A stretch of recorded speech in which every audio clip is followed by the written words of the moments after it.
అన్న నమస్తే. నమస్కారం అన్న. ఏం చేస్తుంటారు మీరు? మేము బేరం చేస్తుంటాను, బిజినెస్ చేస్తుంటాం మేము. అవునా? ఎలక్షన్స్ రాబోతా ఉన్నాయి, అన్ని పార్టీలు తిరుగుతురానా? పబ్లిక్ ఏమన్నా కన్ఫ్యూజ్ అవుతా ఉన్నారా లేకపోతే డిసైడ్ అయినారా ఆల్రెడీ? పబ్లిక్ అందరూ కూడా ఈ యొక్క భువనగిరి కాన్స్టిట్యున్సీలో బీసీలు రావాలి. ఎన్ని రోజుల నుంచి రెడ్డి రాజ్యం ఉంది కాబట్టి ఈ సంవత్సరం ఖచ్చితంగా కూడా ఈ ఎలక్షన్లలో బీసీలని గెలిపించుకోవాలి. అందులో ఏంటంటే నరేంద్ర మోడీ చేస్తున్న ఒక అభివృద్ధిని చూసి కూడా ఇలా యువత అందరూ కూడా ఆకర్షణ అయ్యి ఖచ్చితంగా ఉదిక్కు భారతీయ జనతా పార్టీ కమలము గుర్తు కొట్టేయాలి. అదేవిధంగా బీసీ అన్న ఫీలింగ్ బూర నరసింహ గౌడ్ని గెలిపించుకుంటే బాగుంటుంది. గతంలో బూర నరసింహ గౌడ్ పార్లమెంటుగా సభ్యుడిగా ఎన్నికై ఈ యొక్క భువనగిరి కాన్స్టిట్యున్సీలో పార్లమెంట్ కాన్స్టిట్యున్సీలో ఒక ఎయిమ్స్ హాస్పిటల్ కావచ్చు, అదేవిధంగా బీసీల పట్ల అనేక రకమైన కార్యక్రమాలు చేసి ఆ పార్లమెంట్లో కూడా మాట్లాడి బీసీలకు న్యాయం జరగాలని చెప్పేసి ఈ యొక్క భువనగిరి కాన్స్టిట్యున్సీ అంతా అభివృద్ధి చేయాలని చెప్పేసి కూడా అనుభవం ఉన్న వ్యక్తి కాబట్టి అందరూ కోరుకోవడం ఏంటంటే కమలం గుర్తు ఓటేయాలి, ఈసారి బీసీని గెలిపించుకోవాలి, అది బూర నరసింహ గౌడ్ని గెలిపించుకోవాలని చెప్పి జనాలంతా సాధ్యమైనంత వరకు డిసైడ్ అయినట్టు. కానీ ఏకమయ్యే అవకాశం ఉందా బీసీలు? 100% ఈసారి బీసీలు అందరూ ఏకమవుతారు ఖచ్చితంగా. ఎందుకంటే సుమారు ఇప్పటి వరకు కూడా నేనే ఒక 40 సంవత్సరాలు నేను ఉంటా, అంతకన్నా ముందు నుంచి కూడా మొత్తం అంతకన్నా 45 సంవత్సరాల నుంచి కూడా దగ్గర దగ్గర ఈ పాటికి మొత్తం అందరూ రెడ్లే పరిపాలిస్తారు కానీ ఇంతవరకు బీసీలు ఇక్కడ గెలవలే. కాబట్టి ఖచ్చితంగా ఈసారి బీసీలు గెలవాలని చెప్పేసి ఆలోచనతో బీసీలు అందరూ కూడా ఈసారి మనం అసెంబ్లీలో కూడా మనం బీసీలను గెలిపించుకోవాలని చెప్పి కనీసం ఈ పార్లమెంట్లో మనం గెలిపించుకోవాలని చెప్పేసి కూడా ఖచ్చితంగా అందరూ బీసీలు అందరూ ఏకమవుతున్నట్టుగా ఉంది. ఆ బీసీలు అందరూ కూడా అదే అనుకుంటారు. బీసీలే కాకుండా ఇలా యువత, మహిళలు అందరూ కూడా ఖచ్చితంగా మాత్రం భారతీయ జనతా పార్టీని గెలిపించుకోవాలని చెప్పేసి అనుకుంటారు. ముగ్గురు అభ్యర్థులు ఉన్నారు, ఎవరితో ఎక్కువ పరిచయం అన్న మీకు?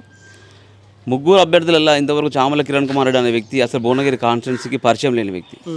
ఇంకో బీఆర్ఎస్ వ్యక్తి అయితే అసలు ఎవరు అనేది కూడా కమలం అనేది ఇంతవరకు ఎవరనేది కూడా పబ్లిక్ ఎవరికి కూడా అసలు ఆ వ్యక్తిని గుర్తుపడే ప్రసక్తి లేదు. అసలు ఎవరికైనా కూడా ఇంతకుముందుకు గతంలో ఒకసారి పోటీ చేసింది కాబట్టి అందరికీ కూడా సుపరిచితుడు బూర నరసింహ గౌడే అందరికీ పరిచయం. బూర గతంలో నాకు అవకాశం ఇచ్చారు కదా, ఏం చేసిండు 5 ఏళ్ల కాలం పాటు? గతంలో అవకాశం ఇచ్చినప్పుడు బూర నరసింహ గౌడ్కి మేజర్గా ఏంటంటే హైదరాబాద్లో కూడా లేని హాస్పిటల్ని మన భువనగిరికి సంబంధించిన చుట్టుపక్కల ప్రాంతాలకు అందరికీ అందుబాటులో ఉండాలి, వైద్యం అనేది ప్రతి ఒక్కరికి మెరుగ్గా ఉండాలి, ప్రతి చిన్న బీద కుటుంబానికి కూడా ఏ చిన్నగా అయినా కూడా ప్రతి ఒక్కరు వేరే హాస్పిటల్కి పోగానే ఖచ్చితంగా అందరూ కూడా హైదరాబాద్ అని చెప్పేసి హైదరాబాద్ హాస్పిటల్కి రాస్తుంటుంటే అందరికీ మెరుగు అనేది అంటే వైద్యం అనేది అందుబాటులో ఉండాలని చెప్పేసి 100 ఎకరాలల్లో ఈ యొక్క ఎయిమ్స్ హాస్పిటల్ నిర్మాణం చేయాలని చెప్పేసి కూడా ఆయన కొట్లాడడం జరిగింది. వీళ్ళు అన్నదమ్ములు కోమటిరెడ్డి అన్నదమ్ములు ఇద్దరు అంటారు, మా ముఖం చూసి చామల కిరణ్ కోటేరంటారు. సో ఎవరు అవునన్నా కాదన్న అన్నదమ్ముల ప్రభావితం ఇక్కడ ఉంటుంది కదా బాగానే. కోమటిరెడ్డి బ్రదర్స్ మాకు చామల కిరణ్ కుమార్ రెడ్డికి మా ముఖం చూసి ఓడేమనంటే నువ్వు ఉన్నప్పుడే ఈ ఒక కాన్స్టిట్యున్సీకి ఏం చేయాలి, నువ్వు ఒక పార్లమెంటుగా నువ్వు ఎంపీ అయ్యి భువనగిరి ఎంపీ అయ్యి ఎప్పుడు ఏం చేసినావు, నువ్వు భువనగిరి ఎంపీ అయ్యి ఎంతసేపు చూసినావు, నువ్వు హైదరాబాద్లో పండుకునేది ఎంతసేపు చూసినా కూడా నీ పార్టీ వాళ్ళకు నీకు పడక ఈయన మీద ఇంతవరకు నువ్వు రేవంత్ రెడ్డిని ఎన్నో రకాలుగా తిట్టినాను, నీ తోటి కార్యకర్తలు ఎన్నో రకాలుగా తిట్టినాను. అసలు నువ్వు ఈ కాన్స్టిట్యున్సీకి నువ్వు చేసింది ఏం లేదు. ఏమున్న కోమటిరెడ్డి బ్రదర్స్ డబ్బులు నోళ్ళము మేము డబ్బులు ఇచ్చి ఓట్లు కొనుక్కుంటామని చెప్పేసి మీకు ఒకటి అంతే ఉంది. కానీ అసలు మీరు కాన్స్టిట్యున్సీకి ఏం చేసిరు?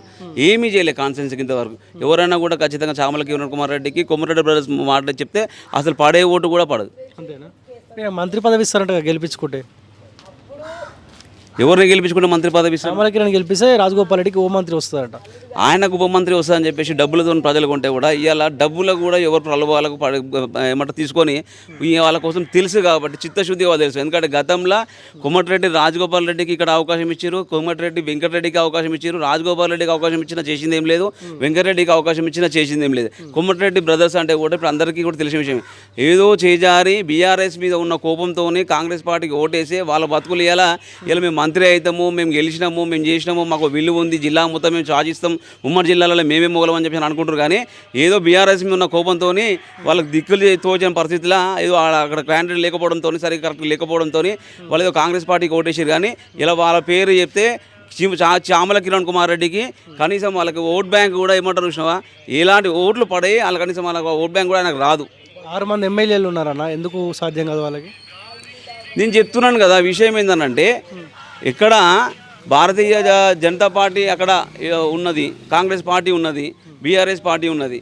అయితే ఏంటంటే బీఆర్ఎస్ పార్టీకి ఓటు వేయొద్దు, బీఆర్ఎస్ పార్టీ చేసిన అక్రమాలు, బీఆర్ఎస్ పార్టీ ఏంటంటే కింది వాళ్ళకు ఎవరికి అవకాశం ఇవ్వలేదు, ఎమ్మెల్యేకి ఎలాంటి అవకాశం లేదు, మంత్రులకు ఎలాంటి అవకాశం లేదు, మొత్తం రాష్ట్రం అంతా ఏమున్నా కూడా కుటుంబ పరిపాలన జరుగుతుంది. కాబట్టి బీఆర్ఎస్ పార్టీ మీద ఉన్న కోపంతో కాంగ్రెస్ పార్టీకి ఓటేసారే. కానీ 6 మంది ఎమ్మెల్యేలను గెలిచినాం, కాంగ్రెస్ ప్రలోభం ఉంది, కాంగ్రెస్ మేము గెలుస్తుంది, మా మాట వింటారు, కార్యకర్తలు అందరూ భయపడుతున్నారు అని చెప్పేసి ఇదంతా భ్రమ.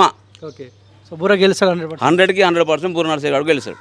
ఎందుకంటే బూర నరసయ్య గౌడ్ ఏంటంటే గతంలో అందరికీ పరిచయమైన వ్యక్తి, బీసీ వ్యక్తి, అందులో భారతీయ జనతా పార్టీ నుంచి పోటీ చేస్తుండు. భారతీయ జనతా పార్టీ కేంద్రంలో ఇవాళ రోడ్లు కావచ్చు, లైట్లు కావచ్చు, భారతీయ జనతా పార్టీ కరోనా టైంలో 2,92,00,000 మందికి వ్యాక్సిన్ ఫ్రీగా ఇచ్చింది. అప్పటి నుండి ఇప్పటి వరకు కూడా రేషన్ ఫ్రీ ఇస్తుంది. గతంలో కూడా ఇంకో 5 సంవత్సరాలు రేషన్ మీద ప్రతి ఒక్కరు బియ్యం ఇస్తా అని చెప్పి అంటుంది. ఇవాళ జరుగుతున్న డబుల్ బెడ్రూమ్ మీద కూడా ఇప్పటి వరకు కూడా 4 కోట్ల చిల్లర మంది కూడా దేశవ్యాప్తంగా డబుల్ బెడ్రూమ్ కూడా ఇచ్చింది కూడా భారతీయ జనతా పార్టీయే.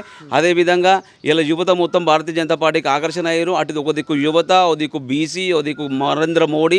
రామ మందిరం 500 సంవత్సరాల నుంచి ఎంతోమంది ప్రాణత్యాగాలు చేసి, ఎంతో కొట్లాడి, ఎంతోమంది బలిదానాలు చేసి 500 సంవత్సరాల నుంచి అంటే మనకన్నా ముందు ఉన్న వాళ్ళు కూడా అందరూ కూడా వేచి చూస్తున్న ఒక రామ మందిరాన్ని దివ్యంగా భవ్యంగా ఈ యొక్క రామ మందిరాన్ని నిర్మాణం చేసినందుకు, చిన్న వాళ్ళ నుంచి కూడా పండు ముసలి వరకు కూడా ఒక అయోధ్య రామ మందిరాన్ని నిర్మించినందుకు నరేంద్ర మోడీ గారికి భారతీయ జనతా పార్టీ కమలం పువ్వు గుర్తు ఓటేయాలి. ఖచ్చితంగా ఈ దేశమంతా రామమయం కావాలి, సస్యశ్యామలంగా ఉండాలి, ఎలాంటి అల్లర్లు, ఎలాంటి మానభంగాలు, ఎలాంటి అరాచకాలు లేకుండా ఈ యొక్క మన దేశాన్ని మనం కాపాడుకోవాలంటే డబ్బుల కోసం కాదు, మనం భారతీయ జనతా పార్టీ నరేంద్ర మోడీ గారి పరిపాలన కమలం పువ్వు గుర్తుకు మనం ఓటేయాలని చెప్పి దేశమంతా కోరుకుంటారు. అదేవిధంగా భువనగిరి పట్టణంలో కూడా, భువనగిరి టౌన్లో ఈ యొక్క కాన్స్టిట్యున్సీ కూడా అందరూ అదే విధంగా కోరుకుంటారు. దానికన్నా కూడా బూర నరసయ్య గౌడ్ అందరికీ సుపరిచితుడు కాబట్టి ఖచ్చితంగా ఈసారి బీసీ కాబట్టి ఆయన కూడా ఒక విద్యావంతుడు, ఆయన కూడా ఒక డాక్టరు, ఆయన కూడా ఎలాంటి అరాచకాలకు పాటుపడకుండా, ఎలాంటి డబ్బులకు పాల్పడకుండా, ఎలాంటి కాంట్రాక్టులు కావాలి, నావలే కావాలని చెప్పేసి అని కాకుండా దేశం కోసం, ధర్మం కోసం, బీదల కోసం, బీసీల కోసం నేను పనిచేస్తానన్న వ్యక్తి భారతీయ జనతా పార్టీలో బూర నరసయ్య గౌడ్ కాబట్టి ఖచ్చితంగా ఈసారి ప్రజలందరూ కూడా నరసయ్య గౌడ్కి ఓటేయాలి, కమలం పువ్వు గుర్తుకు ఓటేయాలి. దేశంలో నరేంద్ర మోడీ ఉండాలని చెప్పేసి ఖచ్చితంగా కోరుకుంటున్నారు. అది 100కి 100 రూపాయలు సాధ్యం అవుతుంది, 100కి 100 రూపాయలు కూడా కావాలని కూడా నేను కూడా కోరుకుంటున్నాను. Thank you.